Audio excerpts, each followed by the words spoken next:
This accusation audit, we should maybe talk about that a little bit. That was something I found.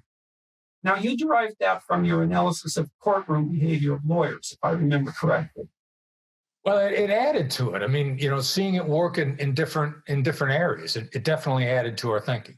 What is it exactly, if you don't mind? Yeah, well, it's first of all, it's the lawyers would call it getting out the uglies in advance. If you got a witness that there's some ugly things about, you bring it up first. Let the jury reconcile themselves to it before they listen to anything else. I worked with some great prosecutors when I was with the FBI Southern District in New York. Now, in business, it's understanding what the negatives are in advance. What's crazy is when we begin to proactively get out in front of them. Like if I get some, let's say you got no negative about me at all, but I'm getting ready to say something that you're not going to like. I'll say, look, you're going to think I'm a real jerk for bringing this up. And then when I bring it up, it'll have far less impact. You'll never know what I headed you off from.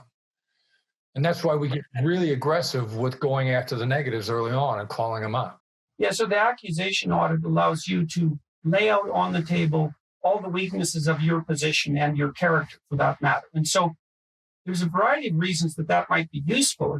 One is that by indicating your willingness to admit to these faults, you show that the faults are small enough so that someone could admit to having them. That's the first thing.